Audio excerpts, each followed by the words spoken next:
pagi hari ini kita mulai dengan satu keyakinan bahwa pertolongan kita adalah di dalam Tuhan yang menjadikan langit dan bumi. Turunlah kiranya atas kita sekalian anugerah dan damai sejahtera dari Allah Bapa, Allah Putra, dan Allah Roh Kudus. Amin.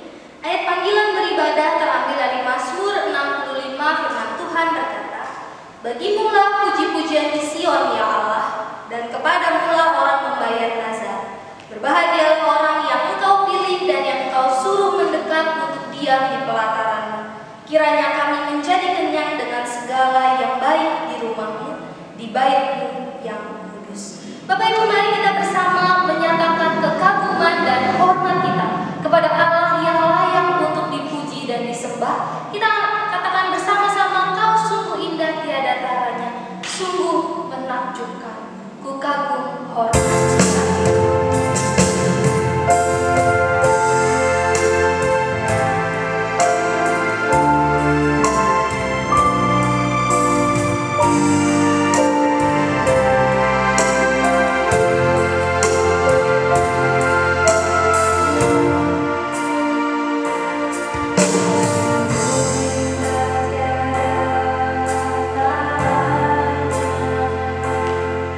So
dan sungguh Tuhan kami menaruh hormat kami kepadamu. Karena Engkaulah Allah yang satu-satunya yang layak untuk dipuji dan disembah. Tuhan, terima kasih untuk keberadaan kami hari ini. Terima kasih karena Tuhan mengizinkan kami untuk boleh beribadah bersama. Untuk kami boleh menikmati hadirat Tuhan lewat sabat yang Tuhan berikan untuk setiap kami. Tuhan, biarlah ibadah kami pada pagi hari ini betul-betul memuliakan nama-Mu. Kiranya hanya pujian dan hormat kepadamu lah yang kami berikan melalui ibadah kami pada pagi hari ini. Terima kasih Tuhan, kami bersyukur, kami berdoa di dalam nama Tuhan Yesus Kristus. Amin. Jemaat dipersilakan untuk duduk kembali. Bapak Ibu, saat ini kita akan bersama-sama membaca Mazmur pujian yang terambil dari Mazmur 119. Kita akan membaca ayatnya yang ke-105 sampai yang ke-112. Saya mengajak Bapak Ibu saudara untuk membuka Alkitab dari Mazmur 119. Kita akan membaca bersama-sama ayatnya yang ke-105 sampai yang ke-112. Jika Bapak Ibu saudara sudah menemukannya, mari kita membaca bersama-sama keseluruhan ayat ini dari 105 sampai 112. 1, 2, 3. Firman-Mu itu pelita bagi kakiku dan terang bagi jalanku. Aku telah bersumpah dan aku akan menepatinya untuk berpegang pada hukum-hukum-Mu yang adil. Aku sangat tertindas ya Tuhan, hidupkanlah aku sesuai dengan firman-Mu. Kiranya persembahan sukarela yang berupa puji-pujian berkenan kepadamu ya Tuhan, dan ajarkanlah hukum-hukum-Mu kepadaku. Aku selalu mempertaruhkan nyawaku, namun Taurat-Mu tidak kulupakan. Orang-orang fasik telah memasang jerat terhadap aku, tetapi aku tidak sesat dari titah-titah-Mu. Perintah-perintah-Mu adalah milik pusakaku untuk selama-lamanya, sebab semuanya itu kegirangan hatiku. Telah kucondongkan hatiku untuk melakukan ketetapan-ketetapan-Mu untuk selama-lamanya sampai saat terakhir. Bapak Ibu saudara, kita bersyukur sekali bahwa firman Tuhan itulah yang menjadi pelita di dalam kehidupan kita, yang menerangi setiap jalan kita, untuk kita mengetahui apa yang Tuhan inginkan di dalam kehidupan kita. Mari bersama-sama kita meresponi pembacaan Mazmur hari ini dengan menaikkan pujian yang mengatakan, firman-Mu pelita bagi kami, terang bagi jalan.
masa-masa kita mengikuti jalan Tuhan dengan sangat baik dan sangat mulus. Namun ada kalanya kita tergelincir, kita memilih untuk hidup menyenangkan diri sendiri.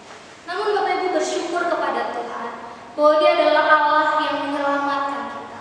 Dia Allah yang menopang keseluruhan hidup kita. Bahkan di saat kita tidak mau mengikuti kehendak Tuhan, di saat kita melakukan hal-hal yang mendukakan hati Tuhan, tangan Tuhan tetap terbuka untuk kita bisa tetap datang, untuk kita bisa memohon ampun di hadapan Tuhan. Mari bersama-sama Bapak Ibu Saudara kita bersama menaikkan pujian yang mengatakan, Kau Tuhan penolong di dalam hidupku. Mari kita mengatakan, Dia adalah Allah yang memegang tangan kita dan menuntut langkah kita dalam kehidupan yang tidak mudah untuk kita lalui bersama.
Janganlah engkau menganggap dirimu sendiri bijak.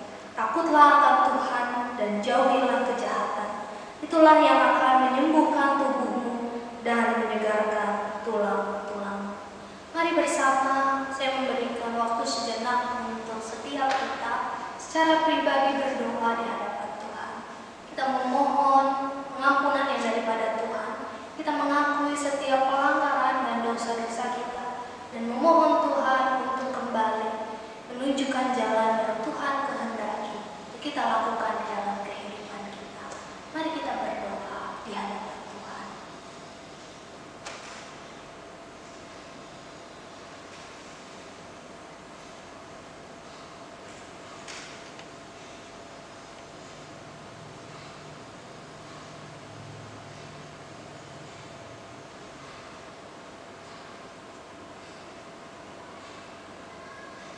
Di dalam kelemahan dan keterbatasan kami, Tuhan, kami menghampiri tahta hadirat.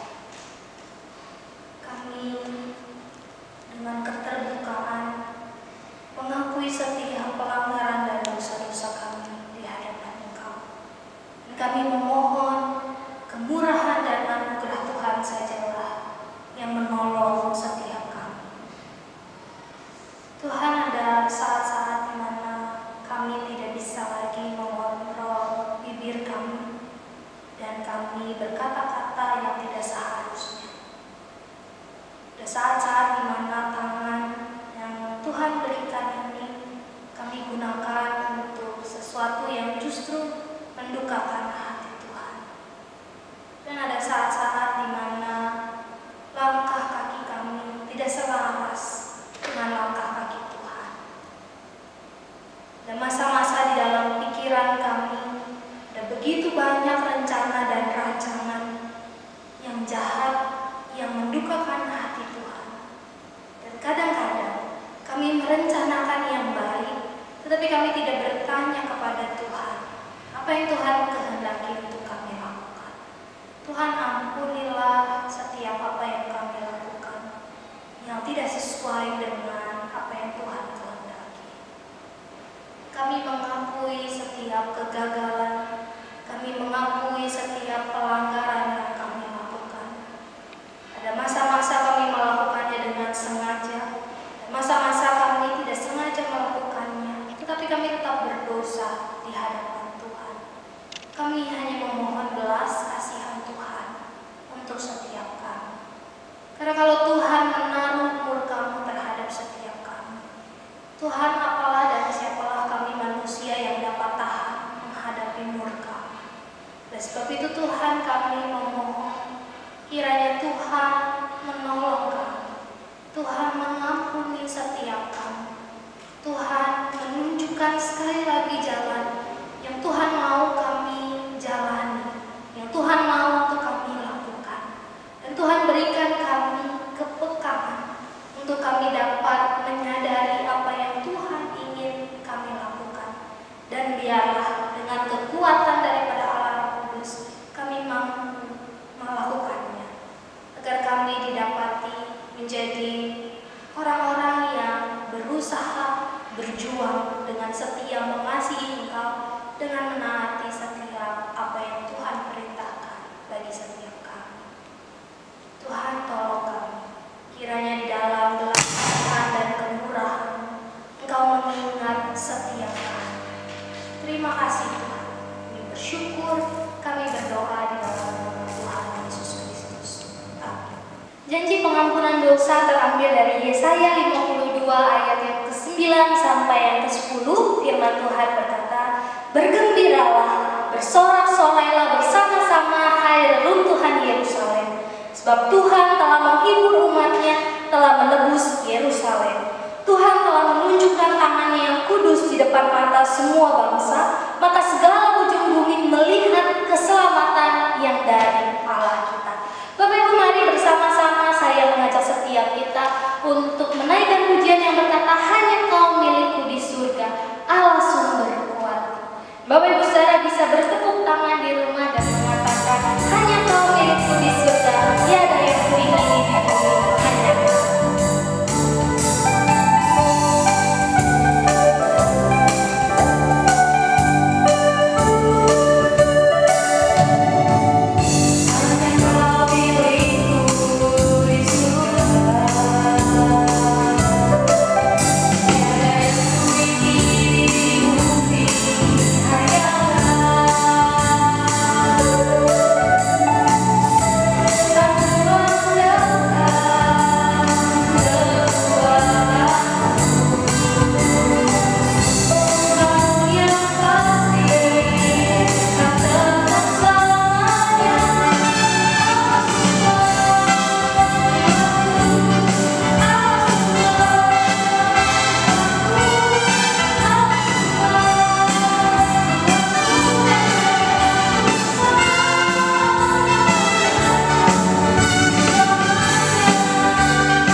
"Hai anakku, janganlah engkau menolak didikan Tuhan, dan janganlah engkau bosan akan peringatannya."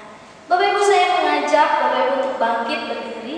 Mari bersama-sama kita mengakui pengakuan iman kita seturut dengan pengakuan iman rasuli, dan bersama-sama berkata, "Aku percaya kepada Allah, Bapa yang Maha Kuasa, Khalik langit dan bumi, dan kepada Yesus Kristus, Anaknya yang tunggal Tuhan kita, yang dikandung daripada Roh Kudus, lahir dari anak darah Maria, yang menderita sengsara di bawah pemerintahan Pontius Pilatus, disalibkan, mati dan dikuburkan, turun ke dalam kerajaan maut.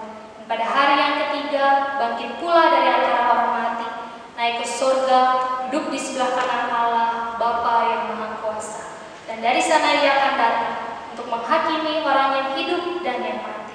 Aku percaya kepada Roh Kudus, gereja yang kudus dan am, persekutuan orang kudus, pengampunan dosa, kebangkitan tubuh, dan hidup yang kekal. Amin.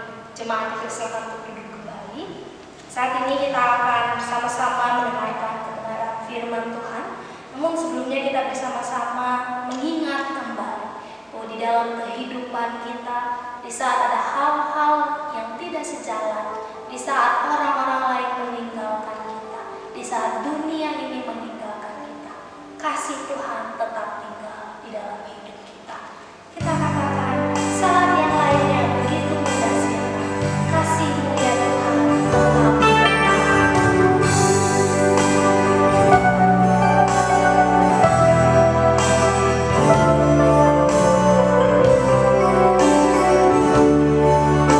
Hanya yang pernah merasakannya tahu muli dan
Mari kita mempersiapkan diri untuk mendengarkan firman Tuhan melalui doa. Saya mengajak kita untuk berdoa.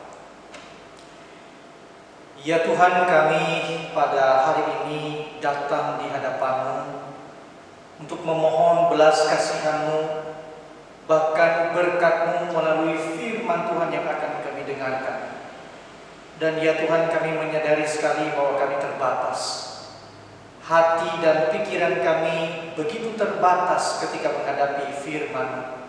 Dan kiranya Allah Roh Kudus menerangi hati dan pikiran kami, sehingga tidak saja kami hanya mengerti akan firman, tetapi kami dikuatkan untuk melakukannya di dalam kehidupan sehari-hari. Ya Tuhan, berkati juga hamba-Mu, pakai seturut dengan kehendak. Kami bersyukur. Di dalam nama Yesus Kristus kami berdoa. Amin.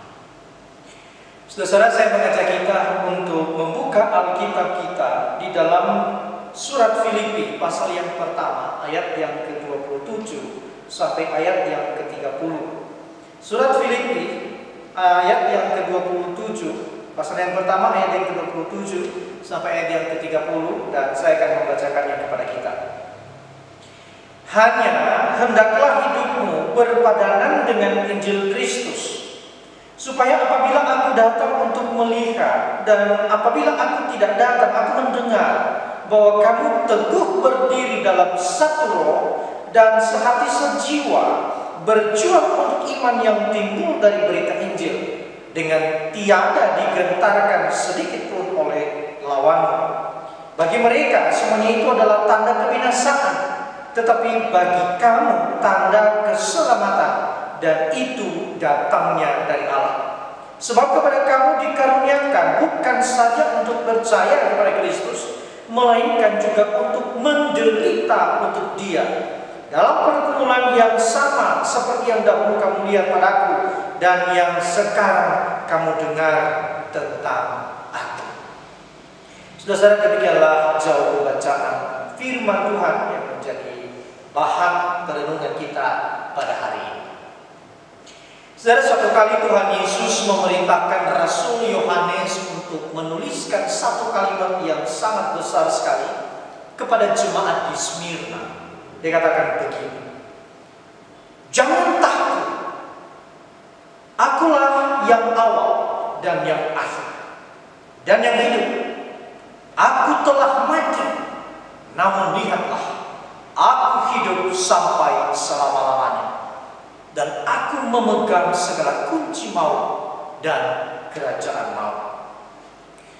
Saudara, perkataan Tuhan Yesus ini yang kemudian dituliskan oleh Rasul Yohanes lalu kemudian dikirimkan kepada jemaat di Smyrna adalah satu kebenaran yang ditempatkan di dalam konteks jemaat di Smyrna sedang berhadapan dengan penderitaan yang begitu hebat.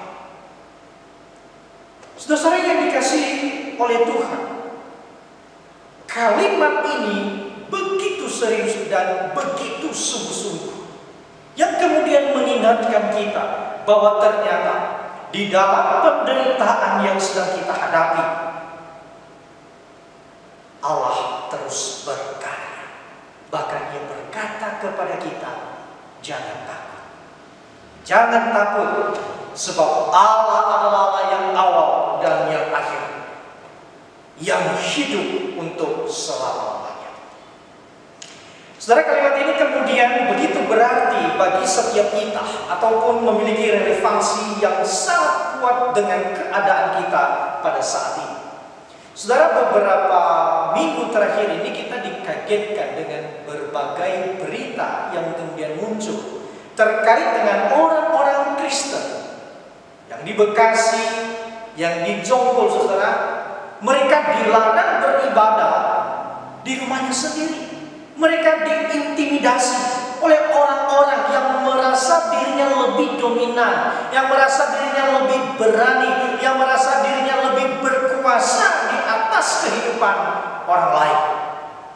Saudara, itu menjadi viral sekali. Nah, saya ingin sekali bertanya kepada kita, saudara, apa yang saudara pikirkan tentang keadaan itu? yang saudara rasakan ketika membayangkan bahwa kondisi orang-orang Kristen itu yang mengalami penderitaan yang seperti itu, yang diintimidasi ketika mereka datang di hadapan Tuhan, jika itu saudara yang mengalaminya secara fisik, saudara, apa yang saudara lakukan? Saudara, saya pikir setiap kita kemudian menjadi kecewa dan marah dengan kondisi itu. Tetapi kemudian ketika kita memiliki waktu untuk kemudian merenungkan akan peristiwa itu, maka di dalam perenungan itu sebetulnya saudara kita akan menemukan ketepatan kalimat daripada Rasul Paulus kepada jemaat di Roma, bahwa orang Kristen, orang percaya, pengikut Kristus di dalam dunia ini mengalami penderitaan, mengeluh dengan begitu kuat seperti seorang wanita yang mau bersalin, saudara. Kita semua mengalami sakit bersalin, sakit yang makin lama makin sakit, makin lama makin memuncak kesakitan itu. Saudara, kesakitan itu semakin kompleks ketika kemudian kita memperhatikan sistem keadilan di negara kita. Saudara, kita tidak bisa pada akhirnya mengandalkan keadilan daripada negara. Kita sudah lihat buktinya bahwa sebetulnya, saudara, setiap anak bangsa itu memiliki kebebasan untuk memilih, untuk memeluk agamanya sendiri, beribadah sesuai dengan agamanya sendiri, dan itu dijamin oleh undang-undang. Tetapi pada kenyataannya, saudara, setiap orang pada akhirnya tidak duduk sama rendah di hadapan hukum, tidak berdiri sama tinggi di hadapan hukum itu sendiri. Semuanya berbeda. Dan saudara, semakin saudara mengharapkan, mengandalkan keadilan di dalam dunia, bahkan di dalam konteks negara kita, saudara akan menjadi tersangkut. Saudara, pada bulan Maret tahun 2017 yang lalu, kita ingat seorang ibu yang kemudian tidak setuju dengan besar volume orang-orang yang kemudian beribadah azan itu, saudara. Lalu kemudian dia mengeluh, barangkali bisa nggak dikecilkan volumenya. Saudara, apa yang terjadi? Dia justru, saudara, dijebloskan di dalam penjara, dianggap sebagai penista agama.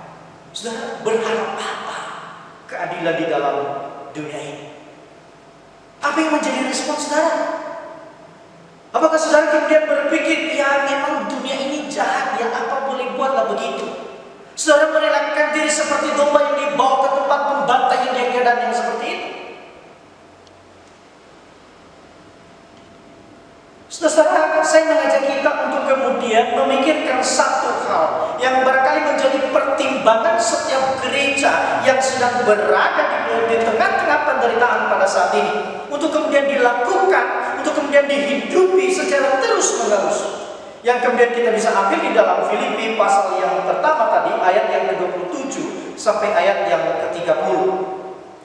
Saudara, sebelum kita masuk lebih dalam terhadap dari teks ayat yang ke-27 sampai 30, saudara, saya mengajak kita untuk kemudian melihat di bagian ayat yang ke-12 sampai ayat yang ke-26. Saudara, secara singkat sekali, kalau kemudian kita merangkumkan bagian itu, bahwa sebetulnya bagian itu sedang membahas kondisi daripada Rasul Paulus. Tetapi perhatikan, saudara, kondisi Rasul Paulus yang ada di dalam derita di dalam bagian itu, saudara, sebetulnya tidaklah menjadi penting bagi Rasul Paulus. Kondisinya, keadaannya yang di dalam derita, di dalam penjara, atau di dalam tahanan rumah, saudara, itu tidak menjadi penting dari apa yang disampaikan oleh Rasul Paulus. Yaitu apa? Tentang tersebar luaskannya Injil Kristus Yesus. Saudara, di dalam bagian itu kita melihat bahwa ada orang-orang yang kemudian berusaha untuk memperberat keadaan daripada Rasul Paulus. Saudara, di dalam Kisah Para Rasul itu pasal yang ke-14, sebetulnya kita bisa membaca di sana Kisah Para Rasul ayat pasal yang ke-14, kita bisa membaca di sana bahwa orang-orang atau orang-orang Kristen, Paulus termasuk, saudara, diduga adalah orang-orang yang kemudian memberitakan sesuatu yang berbeda dengan adat istiadat orang Yahudi ataupun orang Romawi. Mereka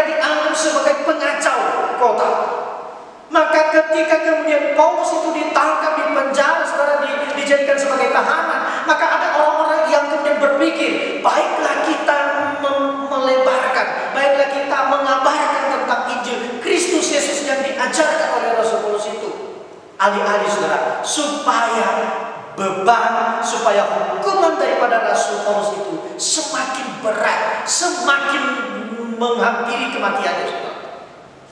Tapi perhatikan unik sekali apa yang disampaikan oleh Rasul Paulus dalam bagian ini, saudara.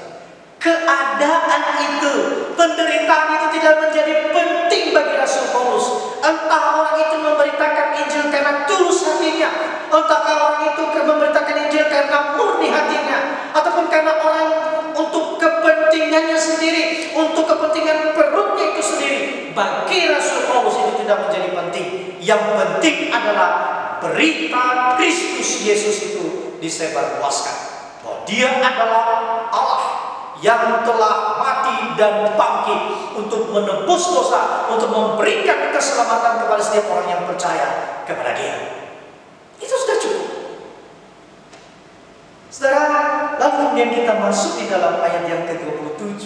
Maka Paulus memfokuskan untuk membahas tentang kehidupan daripada jemaat di Filipi. Saudara, apa yang kemudian dibahas oleh Paulus? Yaitu bagaimana keadaan jemaat di Filipi ketika Paulus hadir di tengah-tengah mereka, ketika Paulus tidak hadir di tengah-tengah mereka. Rasul Paulus mengharapkan jemaat di Filipi ini adalah jemaat yang bertahan, adalah jemaat yang berjuang di dalam iman mereka. Oleh karena berita Injil itu sendiri, mereka tetap taat kepada Allah. Saudara, di bagian awal ini kita melihat satu perintah daripada Rasul Paulus, yaitu dikatakan, hendaklah hidupmu berpadanan dengan Injil Kristus. Saudara, ini bentuknya perintah, lalu kemudian ditempatkan di dalam konteks jemaat yang sedang menderita. Pertanyaan kita kemudian, saudara, apa gunanya kalimat hendaklah hidupmu berpadanan dengan Injil Kristus, sementara jemaat itu ada di dalam derita, ada di dalam aniaya, ada di dalam kesulitan, ada di dalam air mata? Efek kalimat itu kira-kira apa? Saudara, untuk memahami kegunaan atau kedalaman makna daripada kalimat Rasul Paulus itu, saudara, saya pikir kita terlebih dahulu untuk mengerti istilah hidup itu, lalu kemudian istilah sepadan dengan Injil. Ketika kemudian kita mendapatkan pemahaman, pengertian yang tepat dengan dua istilah itu, maka kita bisa mengerti kenapa kemudian Rasul Paulus memberikan perintah kepada jemaat di Filipi, hendaklah hidupmu berpadanan dengan Injil Kristus. Saudara yang dikasih oleh Tuhan, istilah hidup itu sendiri yang diterjemahkan oleh LAI, tampaknya kalau kemudian dibaca begitu rupa, saudara, maka artinya biasa saja. Hendaklah hidupmu berpadanan. Saudara, kata hidup di dalam bagian itu sebetulnya ingin memberikan makna bahwa hidup yang dimaksudkan bukan sekedar hidup, bukan sekedar hidup di dalam kronos, di dalam kronologi Senin sampai Minggu, bukan itu, saudara. Tetapi di dalam hidupmu itu engkau harus memiliki ciri khas, engkau harus memiliki gaya, engkau harus memiliki karakter, saudara. Itu identitasmu, tanda pengenalmu. Orang melihat kita, saudara, sudah tahu bahwa itu kita, saudara. Itu dimaksud dalam bagian hidup itu. Saudara, di dalam kehidupan masyarakat yang ada di bawah pemerintahan Romawi pada waktu itu, saudara, mereka punya standar hidup. Seorang komentator berkata kemudian bahwa setiap orang yang ada di bawah koloni Romawi itu memiliki kebanggaan tersendiri ketika kemudian mereka memiliki atau mencapai sebuah standar kewarganegaraan Romawi. Mereka bangga sekali dengan pencapaian itu. Saudara, perhatikan bagaimana kemudian Paulus menggambarkan kehidupan seorang percaya, bahwa ketika orang-orang itu bangga dengan kewarganegaraan mereka sebagai Romawi, saudara, maka semestinya orang Kristen itu, saudara, punya ciri khasnya. Yaitu apa? Yaitu Injil itu sendiri.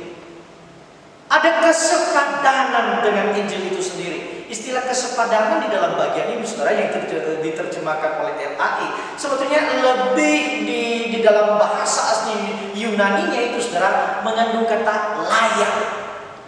Jadi karaktermu itu, saudara, adalah sebuah kelayakan bagi Injil itu sendiri. Dan orang Kristen itu harus hidup di dalam standar daripada Injil itu sendiri. Ada anjurannya, ada aturannya, ada normanya. Saudara, supaya apa, saudara? Supaya betul-betul kita menghayati kehidupan yang layak bagi Injil itu sendiri. Saudara, ketika kemudian kita melihat bahwa ada standar bagi Injil itu sendiri, kelayakan bagi Injil, sebetulnya ini memberikan juga mengisyaratkan kepada kita bahwa saudara dan saya harus atau perlu kehati-hatian di dalam hidup ini. Oleh karena apa? Kita sangat mungkin terjebak menjalani kehidupan yang sebetulnya tidak layak bagi Injil.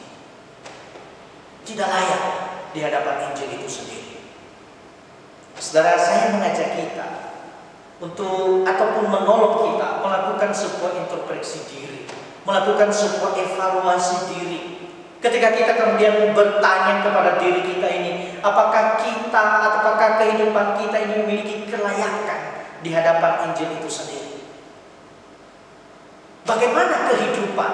Saya mengajak kita untuk melihat begini, saudara. Bagaimana kehidupan yang tidak layak di hadapan Injil? Saudara, kalau kemudian kita membaca keseluruhan daripada surat Filipi ini, maka kita kemudian menemukan ada gaya hidup yang tidak sesuai dengan standar Injil itu sendiri. Saudara, dalam pasal yang ketiga, ayat yang ke-18 sampai ayat yang ke-19 dikatakan demikian, saudara. Karena seperti yang kerap kali kukatakan kepadamu, dan yang kunyatakan pula sekarang sambil menangis, banyak orang yang hidup sebagai seteru salib Kristus. Ayat yang ke-19. Kesudahan mereka ialah kebinasaan, Tuhan mereka ialah perut mereka, kemuliaan mereka ialah aib mereka, pikiran mereka semata-mata tertuju kepada perkara duniawi. Saudara, perhatikan ayat yang ke-18. Saya menggunakan terjemahan bahasa Indonesia sehari-hari, saudara, karena tampaknya lebih jelas, lebih terang kepada kita. Dia katakan begini, saudara, ayat yang ke-18. Saya sudah seringkali memberitahukan kepadamu, dan sekarang saya mengulanginya lagi dengan menangis, bahwa ada banyak orang yang hidupnya merusak arti kematian Kristus di salib. Saudara, LAI itu menggunakan istilah seteru salib Kristus. Saudara, di sana kita melihat, dikatakan bahwa Rasul Paulus itu menangis.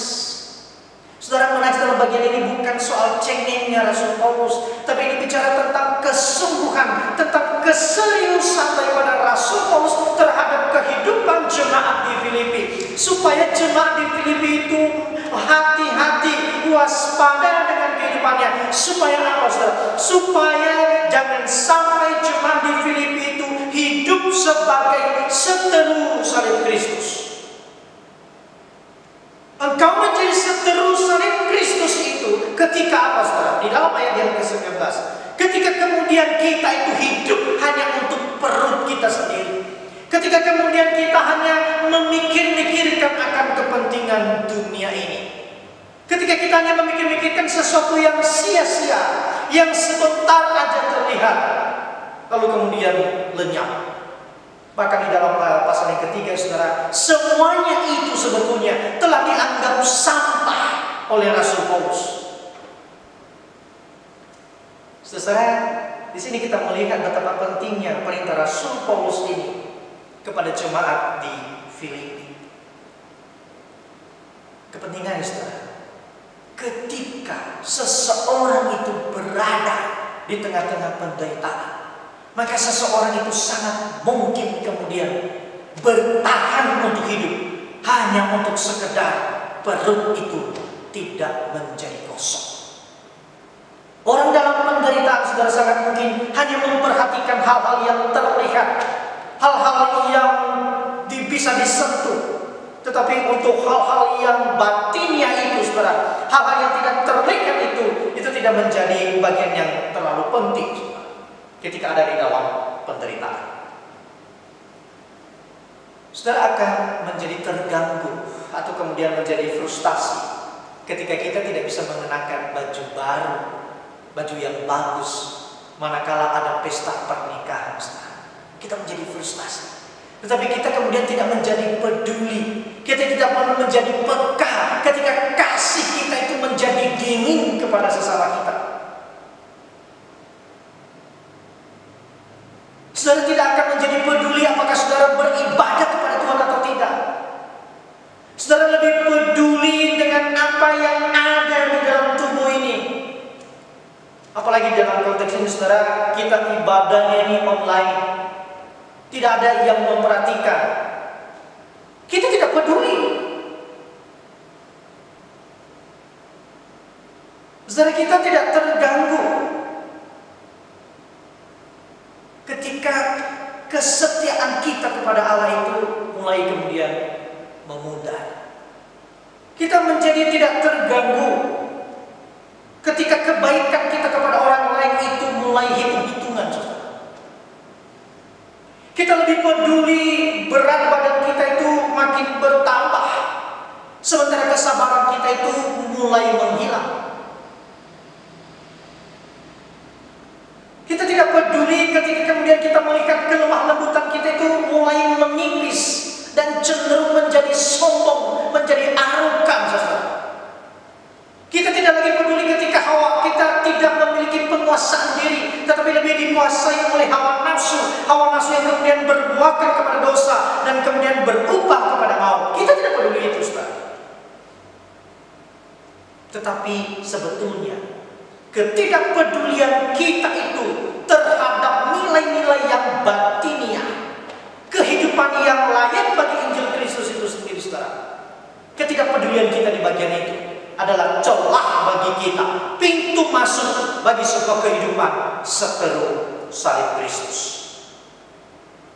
Maka itu sebabnya Rasul Paulus memberikan perintah, saudara, kepada jemaat di Filipi supaya memiliki, berjuang untuk mendapatkan kehidupan yang layak di hadapan Injil. Penderitaan, saudara, tidak menjadi alasan bagi jemaat, tidak menjadi alasan bagi saudara dan saya untuk tidak hidup layak di hadapan Injil. Itu sebabnya, saudara, perintah ini bukan perintah situasional, tetapi perintah ini adalah perintah yang menyatu di dalam jiwa kita. Itu kita bawa di dalam seluruh aspek kehidupan kita. Seorang penafsir berkata begini, saudara, bahwa sifat ini, sifat untuk hidup layak bagi Injil, menunjukkan bahwa tidak ada masa jeda di dalam ketaatan kita kepada Kristus Yesus. Wujudnya sama seperti yang disampaikan oleh Paulus kepada Timotius, bahwa engkau harus siap sedia, entah baik keadaan, entah buruk keadaannya.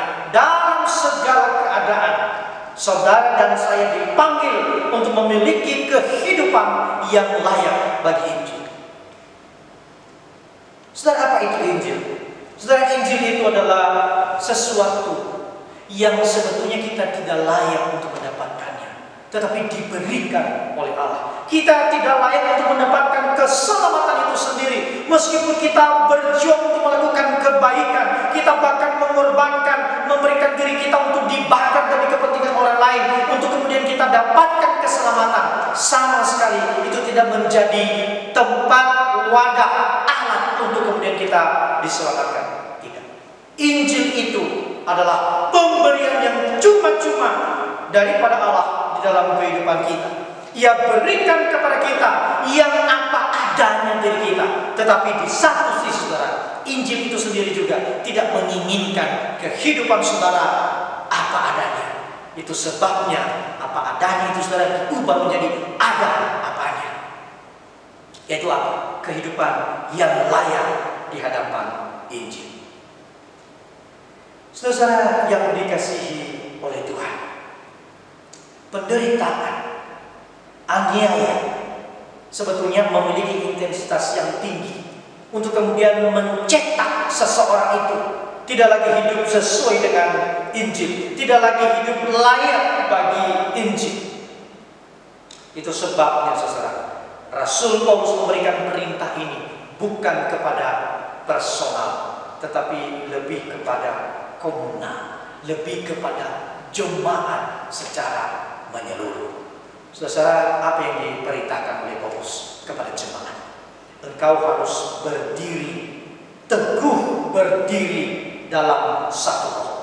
Saudara, teguh berdiri sebetulnya istilah di dalam dunia prajurit, yaitu seorang prajurit itu harus berkorban, harus rela berkomitmen, saudara. Untuk apa, saudara? Untuk bertahan, untuk membela garis tanahnya itu sendiri. Ia tidak membiarkan musuh menginjak garis batas tanahnya itu. Itu seorang prajurit, saudara. Dan tidak goyah. Dan itu yang kemudian diharapkan oleh Rasul Paulus kepada jemaat di Filipi. Engkau teguh berdiri di dalam satu roh.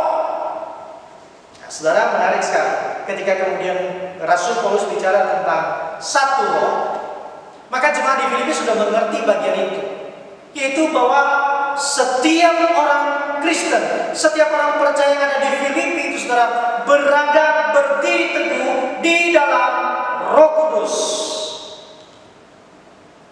Saudara, kemudian ketika jemaat menyadari bahwa mereka harus teguh berdiri, tidak digeser oleh apapun di dalam satu roh, di dalam Roh Kudus, maka mereka mengerti dua hal terkait dengan penderitaan itu, yaitu mereka masing-masing harus berjuang.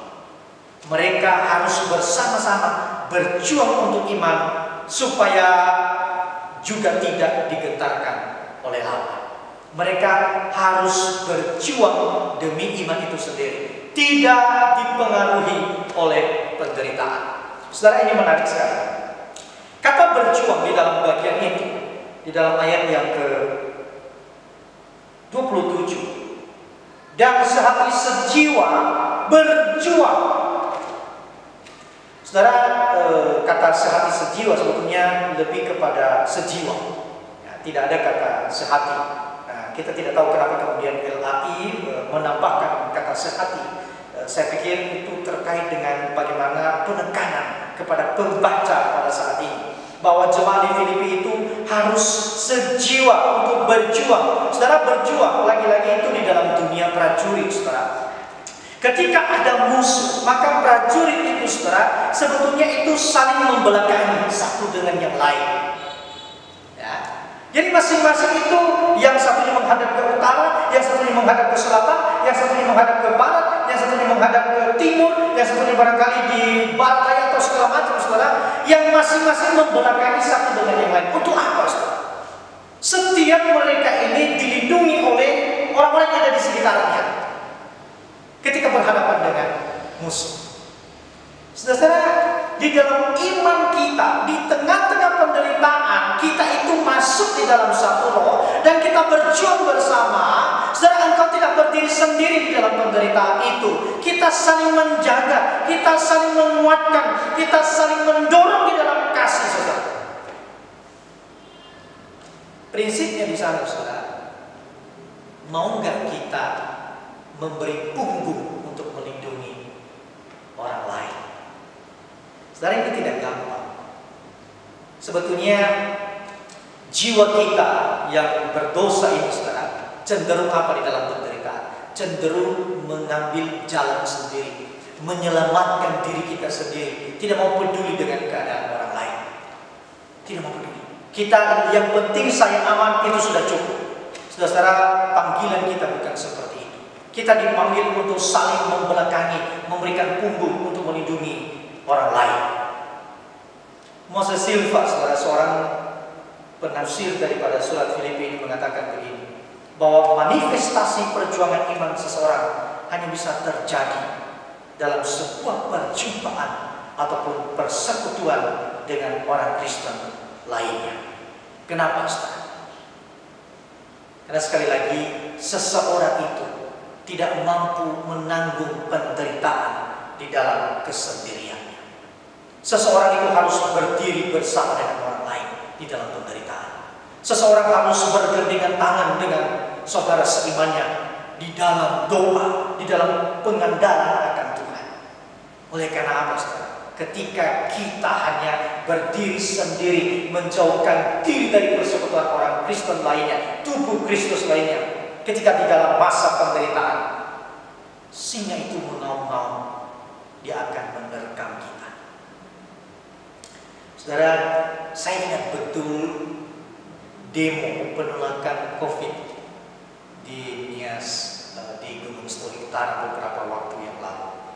Saya melihat video itu disiarkan secara langsung. Saudara, begitu banyak komentar-komentar yang pada awalnya itu begitu berani sekali menolak jenazah COVID-19 itu, saudara. Para polisi, para tentara diam, saudara. Tiba-tiba, barangkali mulai kesal ya. Tiba-tiba ada suara, amankan, saudara. Lalu kemudian mereka menangkap beberapa yang tampaknya menjadi provokator, saudara. Ketika mereka mengambil itu, ditangkap, saudara. Semuanya pecah kaca. Suara-suara yang lantang sekali-kali tiba-tiba menjadi lembut dan tidak ada apa-apanya, saudara. Kenapa? Dia ditarik dari kerunannya. Dia tidak bersama dengan yang lain. Saudara, strategi perang itu, saudara, tidak bisa begitu.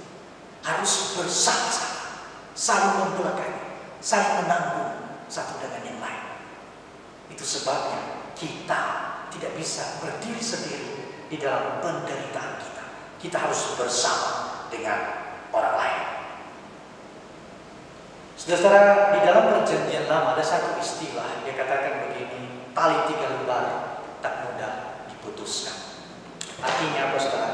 Ketika kita bersatu, penderitaan itu tidak akan mampu menghancurkan setiap kita. Oleh karena apa? Karena kita bersama dengan orang-orang lain. Ketika kita mengerti betapa kokohnya, betapa pentingnya persekutuan dengan tubuh Kristus di tengah-tengah penderitaan, saudara, maka kita tidak perlu menjauhkan diri.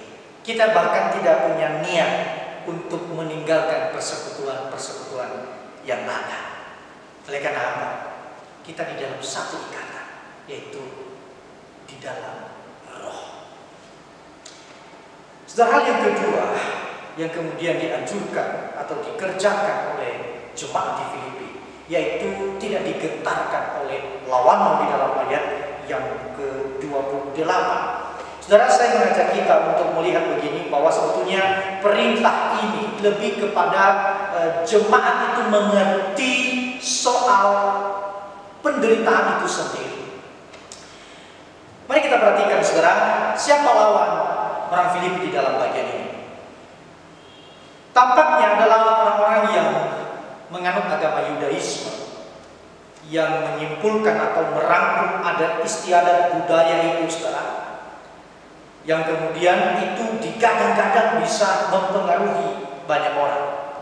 Saudara, penafsir kemudian menduga bahwa orang ini yang dimaksudkan oleh Paulus dalam pasal yang ketiga, ketika Paulus menyebutkan anjing di sana.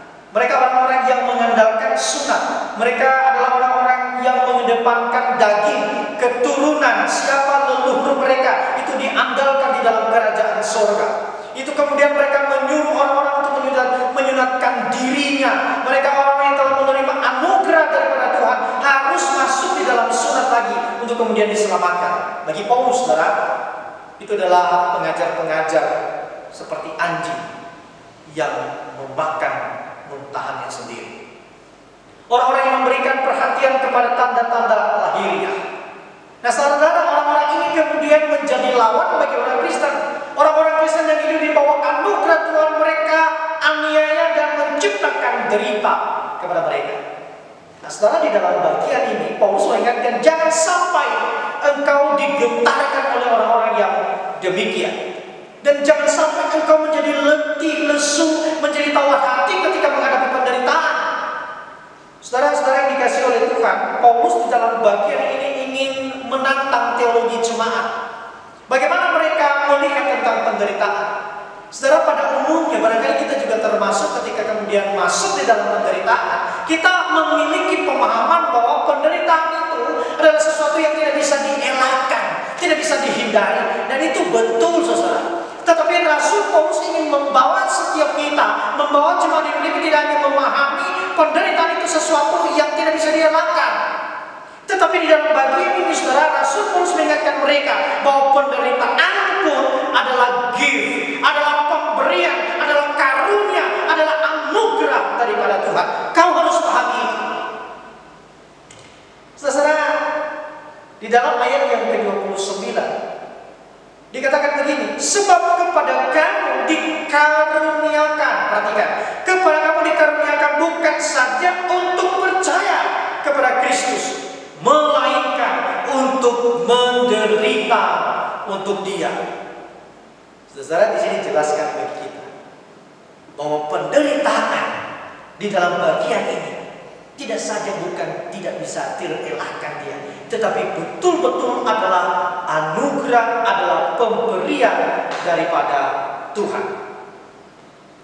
Saudara, di dalam Kisah Para Rasul pasal yang ke-14 ayat yang ke-22 dikatakan di sana, ketika kemudian Paulus dan Barnabas itu menguatkan jemaat yang ada di sana yang sedang berada di dalam penderitaan, maka Paulus dan Barnabas itu mengatakan kepada jemaat bahwa untuk masuk dalam kerajaan Allah kita harus mengalami banyak sengsara. Di dalam Roma pasal yang ke-8 ayat yang ke-17 juga ditegaskan sebetulnya kepada kita bahwa penderitaan adalah paket yang tidak bisa tidak ada, harus ada di dalam mengikut Kristus. Jadi di sini kita bisa melihat, saudara, pada akhirnya penderitaan tidak usah diheboh-hebohkan dia. Penderitaan tidak harus mengagetkan kita. Oleh karena apa? Sejak awal, ketika kita kemudian memilih untuk percaya kepada Kristus Yesus, ketika kemudian kita hidup layak di hadapan Injil itu sendiri, maka penderitaan itu adalah bagian yang harus kita tanggung, yang harus kita terima di dalamnya. Saudara, mungkin ketika melakukan kebenaran, saudara tidak diancam, tetapi itu akan menyinggung orang-orang yang tidak hidup di dalam kebenaran, dan itu barangkali menjadi penderitaan kita. Saudara, penderitaan itu dalam bagian ini, di dalam perenungan saya, saudara, adalah kebutuhan kita di dalam iman kita kepada Yesus Kristus. Penderitaan adalah kebutuhan kita di dalam iman kepada Yesus Kristus. Oleh karena apa? Justru dia menjadi jaminan bahwa Allah menolong, menyertai, mempertahankan kehidupan kita. Saudara, hal ini menjadi penting bagi jemaat. Ketika kemudian jemaat bersama-sama memiliki pemahaman yang seperti ini, bahwa penderitaan itu adalah pemberian daripada Allah. Sekali lagi, saudara, mereka akan bergandengan tangan bahwa engkau tidak sendirian di dalam penderitaan ini. Engkau tidak berdiri sendirian di dalam kesulitan, air mata, bahkan ancaman nyawa sekalipun. Kita bersama-sama menanggung penderitaan ini. Dan di sana dikatakan oleh Rasul Paulus, ada kemenangan daripada Allah. Saudara, di sini kita bisa melihat penderitaan itu tidak merusak keselamatan kita di dalam Yesus Kristus. Itu sebabnya kita dipanggil untuk bertekun, untuk bersama-sama berjuang dengan saudara seiman lainnya, mengharapkan atau bahkan memiliki kehidupan yang layak di hadapan Injil itu sendiri. Saudara yang dikasihi oleh Tuhan, sekali lagi, apa yang kita upayakan, apa yang kita perjuangkan, apa yang kita pahami bersama-sama, sekali lagi, kemenangan itu dari pihak Allah. Kita tidak bisa mengandalkan diri kita sendiri. Kita hanya berharap akan pertolongan Allah. Saudara-saudara yang dikasihi Tuhan, semoga kebenaran ini mengingatkan setiap kita, membangun jiwa kita, dan memberkati setiap kita. Mari kita berdoa. Tuhan, tolong kami untuk menghidupi kebenaran ini. Tuhan, tolong kami untuk mengerjakannya, untuk bersama-sama dengan tubuh Kristus lainnya berjuang untuk iman kami, bahkan berjuang memiliki kehidupan yang layak bagi Injil itu sendiri. Terima kasih Tuhan, dalam nama Yesus Kristus kami berdoa dan mengucap syukur. Amin. Bapak Ibu saudara, bersyukur untuk kebenaran firman Tuhan. Saat ini kita mau bersama-sama memberikan yang terbaik untuk Tuhan. Kita akan mengumpulkan persembahan kita. Sama-sama kita katakan, "Aku tahu anugerahnya, Dia berikan padaku." KPPK 220. Ku tahu yang ku percaya.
Saudara, ada beberapa hal yang perlu kita perhatikan.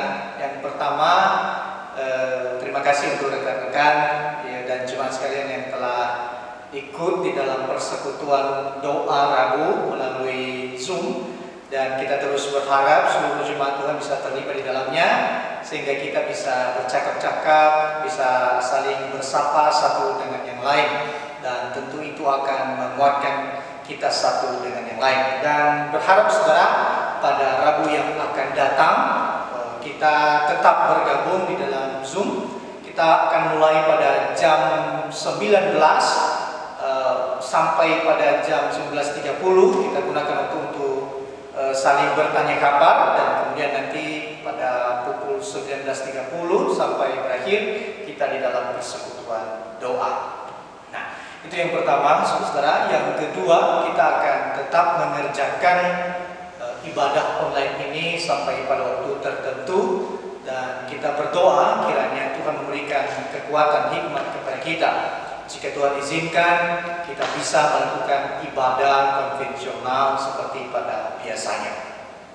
Yang ketiga, saudara, kita juga bersyukur bahwa Tuhan telah memimpin kita bersama dengan Guru Injil Hamela, seperti yang telah saya sampaikan pada minggu yang lalu, bahwa akhir September ini adalah akhir di mana Guru Injil Hamela bersama-sama dengan kita, dan tentu ada kesedihan, barangkali ada ratap di sana karena berpisah dengan rekan kita, dan kiranya Tuhan yang memimpin pelayanannya.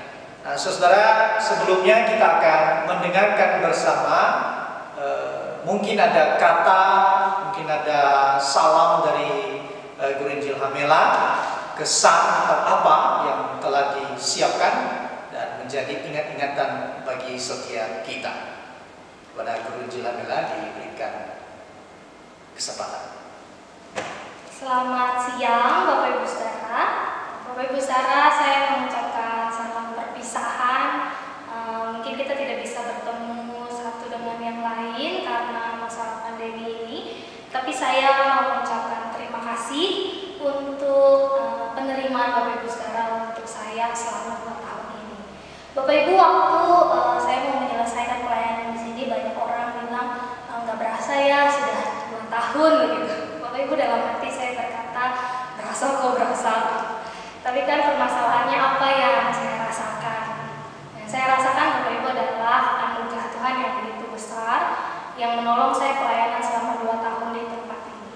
Dan juga Bapak Ibu Saudara, bersyukur sekali untuk setiap Bapak Ibu Saudara yang sudah menerima saya di Nias ini. Sekalipun awal-awal saya belum menerima diri saya ditempatkan di sini, tapi Bapak Ibu Saudara sudah menerima saya di sini. Terima kasih Bapak Ibu Saudara. Sampai kita bertemu lagi, entah Bapak Ibu Saudara datang ke Jakarta atau saya datang lagi ke sini. Tuhan memberkati kita sekalian. Saudara, juga di kesempatan ini ada mungkin kesan pesan dari jemaat GKI Nias untuk Guru Injil Hamela, dan mari kita saksikan bersama.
Teruntuk GI Hamela, terima kasih untuk pelayanannya selama kurang lebih 2 tahun di GKY Pos Nias Biarlah kenangan indah yang terjalin di pulau kecil ini tetap berada di hati Cici.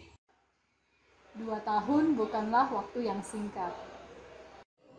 Kiranya Cici Membawa pulang banyak cerita indah yang dapat dibagikan Untuk keluarga Cici. dan keluarga baru Cici. Sampai jumpa lagi, Ci.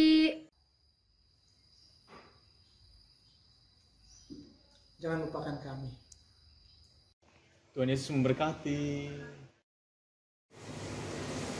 Hai, saya pribadi sangat bersyukur bisa mengenal GI Hamela. Selama GI Hamela boleh melayani di GKI Nias khususnya. Kesan saya pribadi selama masa pandemi ini, saya boleh beberapa kali ikut take video bersama Cici. Ada suka, ada canda tawa, bahkan beberapa kali kegagalan ketika rekam video. Dan itu semuanya boleh terjadi selama kegiatan di balik layar. Thank you Ci buat hati Cici yang mau melayani Tuhan, buat pengorbanan waktu, tenaga, bahkan pikiran untuk mau melayani Tuhan. Berharap ke depan apapun bentuk pelayanan Cici dan dimanapun Cici senantiasa disertai oleh Tuhan. Tuhan memberkati Ci. Dah. Bersyukur bisa mengenal dan melayani bersama dengan GI Hamela yang bagi saya secara pribadi merupakan seorang mentor, kakak, dan teman yang baik. Banyak hal yang berkesan di dalam pelayanan bersama yang kami lakukan, secara khususnya untuk tahun ini karena pandemi, kami bisa rekaman bersama baik untuk sekolah minggu, persekutuan doa, maupun untuk ibadah umum. Ada kisah duka di baliknya karena harus take berulang-ulang kali, namun di baliknya juga ada kisah suka karena kami bisa saling menyemangati dan saling mendukung. Bahkan ketika rekaman perbagiannya selesai atau rekaman selesai secara full, kami bisa bersorak dan bersuka cita bersama. Untuk Kamela, terima kasih untuk kakinya yang mau melangkah ke Nias, hatinya, pemikirannya, untuk mata, telinga, bahkan untuk waktu dan tenaga yang sudah kakak berikan dalam berbagai pelayanan. Aku berharap kiranya di dalam pelayanan ke depan dan di dalam pergumulan serta rencana-rencana ke depan, kiranya Tuhan yang memberkati. Terima kasih Kamela. Saya dan keluarga mengucapkan terima kasih buat pelayanan Bu Mela. Kami bersyukur bisa mengenal dan melayani bersama Bu Mela kurang lebih selama 2 tahun ini. Kami berdoa kiranya Bu Mela bisa tetap semangat di tempat yang baru, dan kami doakan juga segala persiapan untuk pernikahannya berjalan dengan lancar. Tuhan Yesus memberkati. Hai Miss Mela, terima kasih telah melayani kami dalam sekolah minggu. Supaya Tuhan Yesus memberkati. Kami senang dapat merasa kami dapat menjadi guru sekolah minggu kami.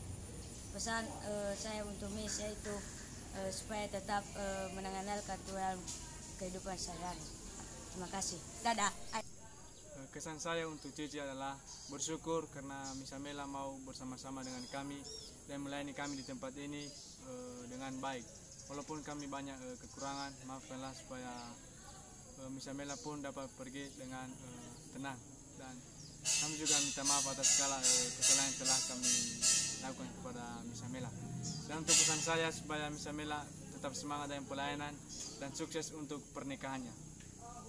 Halo Cimela, Cimela itu pekerja keras dan murah senyum. Pesan kami buat Cici, semoga selamat sampai tujuan pernikahannya nanti dilancarkan oleh Tuhan, dan jangan lupakan kami ya Ci. Dan Hai Cimela, makasih ya sudah melayani di tempat ini, khususnya di gereja dan di sekolah minggu.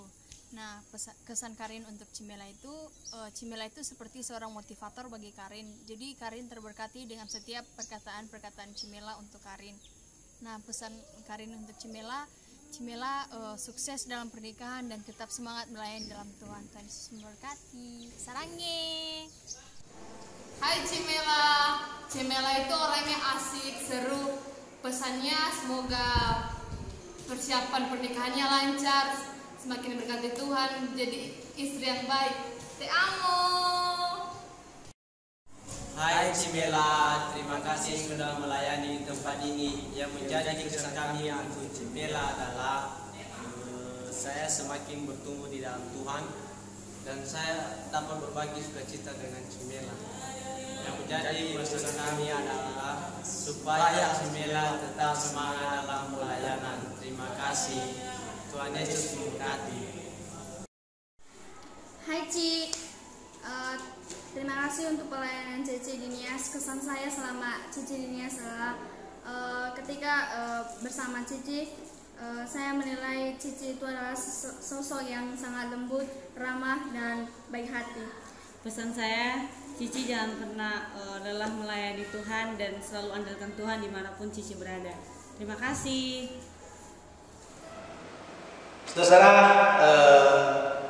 kita terus berdoa untuk Guru Injil Hamela di tempat yang baru dan di rencana yang sedang digumulkan secara serius. Kiranya Tuhan memimpin dan memberkati. Saudara, Guru Injil Hamela adalah seorang guru Injil yang saya pikir menjadi rekan baik di dalam pelayanan, seorang yang tekun dan juga mampu begitu ya. Kami 2 tahun bersama-sama di pelayanan, tentu ada begitu banyak pengalaman kerja, dan itu yang saya katakan tadi, dia menjadi rekan yang sangat baik di dalam pelayanan. Tuhan terus memimpin dan memberkati pelayanan Guru Injil Hamela. Saudara, saya mengajak kita untuk juga berdoa untuk beberapa hal, termasuk untuk keadaan yang ada di Pulau Nias dan juga beberapa perkumpulan kita secara gereja. Mari kita berdoa. Tuhan, hanya memang Engkau adalah tempat kami berteduh.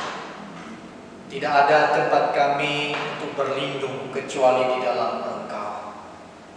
Meskipun kami menghadapi berbagai kesulitan, kesusahan hati, barangkali air mata, tetapi kasih-Mu tetap bertahan bagi kami. Kami merasakan, ya Tuhan, bahwa keadaan ini begitu sulit sekali. Kami merasakan bahwa tampaknya Engkau diam begitu saja. Tetapi lagi-lagi kami disadarkan bahwa Engkau adalah pemilik hidup kami. Engkau selalu bertahan, mencintai, dan mengasihi kami. Kami menyerahkan kondisi ini, Tuhan. Kondisi dunia pada saat ini tidak ada yang mampu menggerakkannya, tidak ada yang mampu mengontrol dunia ini kecuali Engkau saja. Itu sebabnya kami percaya bahwa ada waktu di mana Tuhan akan berkarya dan kami akan terkagum akan karya-Mu. Bahkan sampai pada saat ini keadaan kami adalah karya-Mu, sehingga kami terus kagum akan pertolongan Tuhan. Ya Tuhan, kami berdoa untuk kondisi di Pulau Nias, Tuhan kiranya memberkati. Secara khusus untuk masyarakat yang sedang terpapar COVID-19 ini, ya Tuhan, jika Tuhan izinkan, baiklah Tuhan menyembuhkan mereka. Ataupun keluarga yang sedang berduka, istri, suami, anak, Tuhan tolong, Tuhan hibur dan Tuhan kuatkan mereka. Kami juga berdoa untuk pemerintah yang sangat serius berjuang untuk memikirkan penanganan COVID-19 ini. Tuhan kiranya juga menolong dan memberkati. Kami menyerahkan untuk rekan kami Guru Injil Hamela yang sekian tahun bersama dengan kami. Tentu di dalam pelayanan ada duka, ada air mata, ada kesulitan. Tetapi 2 tahun adalah waktu yang baik yang Tuhan tenun di dalam hidupnya, sehingga dia menjadi seorang pembelajar di dalam pelayanan.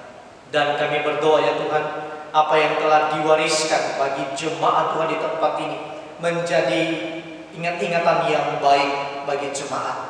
Dan setiap kami yang bekerja sama, bersama-sama melayani Tuhan, kiranya juga kami dikuatkan. Dan kami bersyukur bahwa Tuhan terus menambah-nambahkan orang yang terlibat di dalam pelayanan. Dan kami berdoa untuk persiapan perjalanan pada tanggal 2. Tuhan kiranya menolong dan memberkati. Dan apapun yang sedang dipersiapkan sampai pada saat ini, Tuhan memimpin. Terlebih khusus di dalam persiapan pernikahan, ya Tuhan, berbelas kasihan dan Tuhan yang memberkati. Baik keluarga Guru Injil Hamela ataupun keluarga calon suami, Tuhan yang memberkati. Kami berdoa untuk seluruh jemaat Tuhan, apapun yang menjadi pergumulan daripada jemaat yang sakit, yang bergumul dengan ekonomi atau apapun ya Tuhan, kami percaya Engkau adalah gembala yang baik, gembala yang memimpin, menenun dan terus mengarahkan jemaat-Mu kepada rumput yang hijau dan kepada air yang tenang. Bahkan menjadikan jemaat-Mu memiliki kaki seperti kaki rusa betina yang kuat untuk berjalan melalui kehidupan ini. Terima kasih Tuhan, dan kami percaya Engkau mendengar doa kami, dan jangan kehendak kami yang jadi, melainkan kehendak-Mu saja ya Tuhan.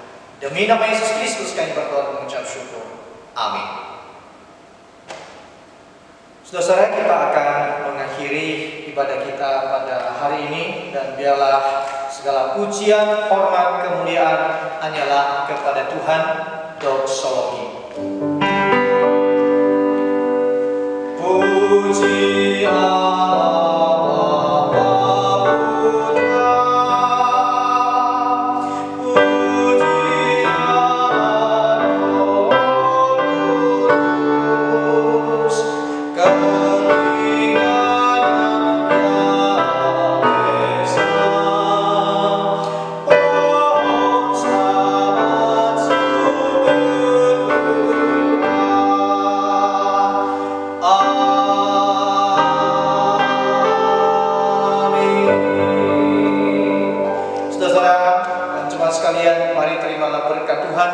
Saya mengajak kita untuk bangkit berdiri. Arahkan hati dan pikiranmu untuk menerima berkat daripada Tuhan. Tuhan memberkati engkau dan melindungi engkau. Tuhan menyinari engkau dengan wajah-Nya dan memberi engkau kasih karunia. Tuhan menghadapkan wajah-Nya kepadamu dan memberi engkau damai sejahtera.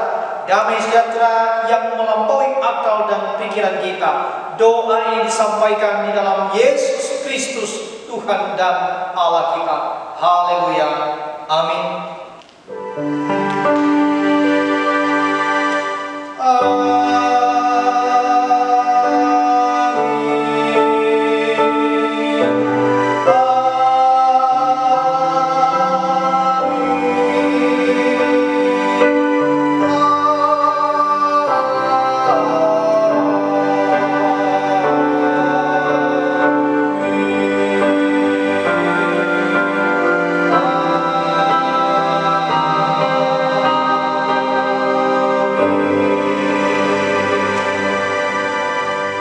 Duduk kembali, selamat hari Minggu, Tuhan memberkati.